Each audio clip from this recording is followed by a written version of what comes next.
Hey guys, Matt here with BuiltRight Industries. Today I'm going to walk you through a quick build breakdown on our 2023 Chevy Colorado project. If you've been following the channel, you've seen some of these videos. We go into a lot of this in greater detail. We still have a lot to do, but we thought we'd give you a quick update on where we're at. Let's dig into it.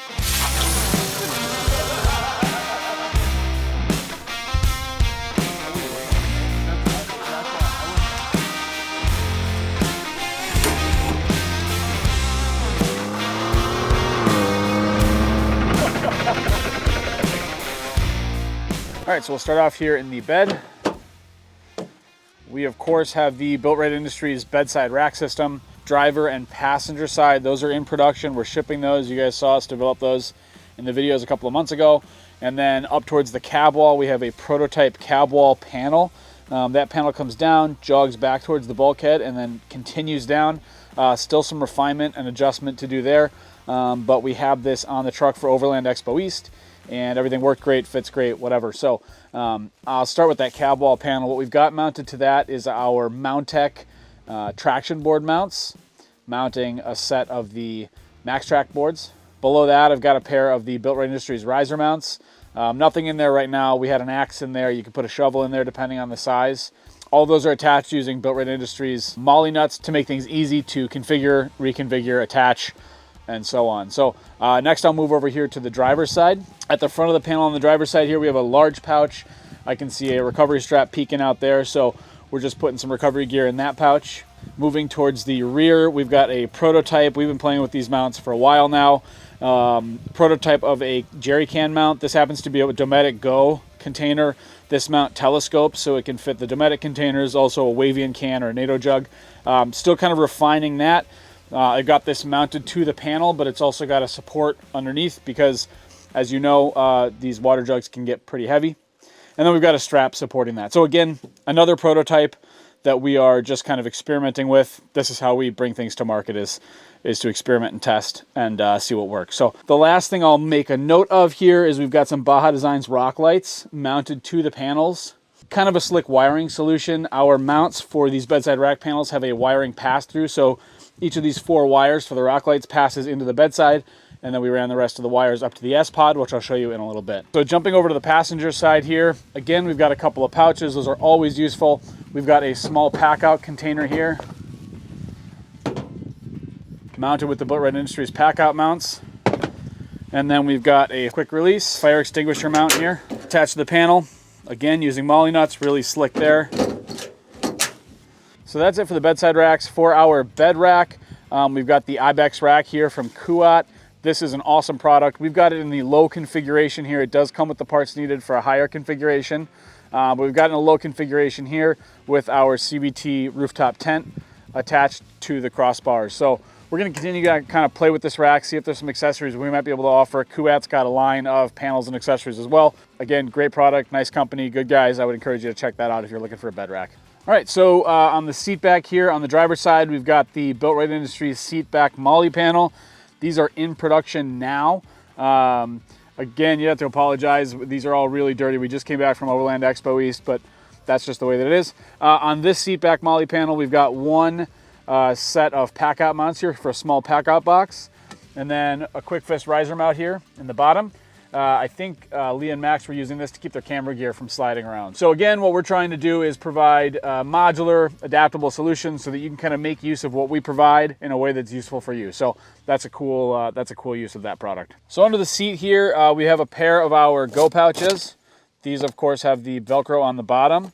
If you're a Colorado owner, you also know that there's some plastic structure underneath this seat with your factory jack and that kind of stuff. You can position these in such a way that they don't interfere, but this space here is pretty tight. Interestingly enough, we had a conversation with somebody who came by the booth at Overland Expo East, who was actually one of the design engineers on this project specifically. And he said that although the seat does touch down on these bumpers, this is not considered to be like a structural important thing. So I may experiment with removing. I know that there are other replacements for this. We've talked about that over the course of the last year. I may experiment with just removing this altogether and doing some testing. So thought that was a bit of interesting insight from him. But just again, a couple of the Go pouches here hidden under the seat. All right, so we're up here in the front seat. Again, there's not a lot to see. This is a prototype of a dash mount that we kind of are playing with. You guys know we've been making dash mounts for a long time. Kind of playing with some other options because this space here is so small, and this is just kind of one of them. But we did wire in some wire for 12 volts for charging your phones and stuff like that. And then we've also got our control wire for the S-Pod, thinking that we would put the S-Pod on an arm or something up here. While we're talking about S-Pod, this is the S-Pod. This came along with a bunch of lights from Baja Designs. Really slick 8-button system where we can control the lighting using a bunch of circuits. We'll show you up under the hood what we mean there. What I love about the S-Pod is they've got a Bluetooth app where you can program these buttons. So I could say if I push button 4, I want it to actually activate circuits 1, 3, and 4. So just unlocks a lot of options and makes wiring more simple, even if you have some sort of factory upfitter wiring solution. So as far as this truck goes on the interior for now, that is really all we've got to share. Let's take a look up in the front. All right, so under the hood here, you guys have heard me say this in other videos, I hate to like really tuck wiring and stuff away until we know that it's done. So some of this is just tidied up and zip tied out of the way. We do have our Bantam X power distribution module from S-Pod. So I'll take the cover off here, just one thumb screw. We've got our 8 different circuits, power, ground, 2 Ethernet ports for controllers, so you could have 2 controllers in your vehicle. And then you can connect your wiring to these 8 circuits. These are all protected.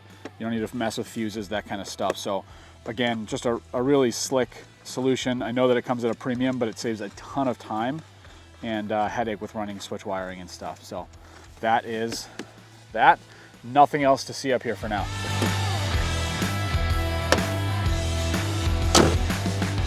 Moving down, we of course have a set of Method wheels with Nitto Recon Grappler tires. I had these seam tires on my AT4 and I really liked them.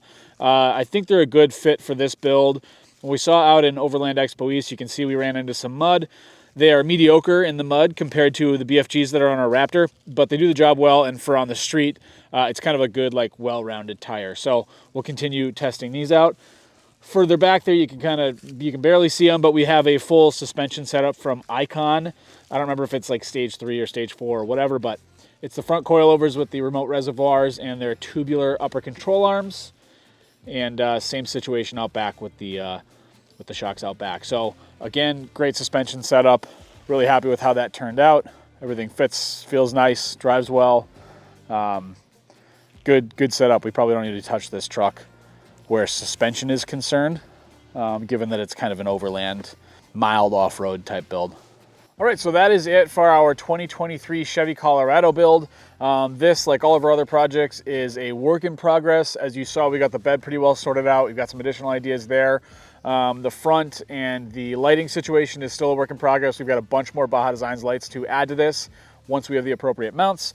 And then the last thing is this is the turbo 4-cylinder.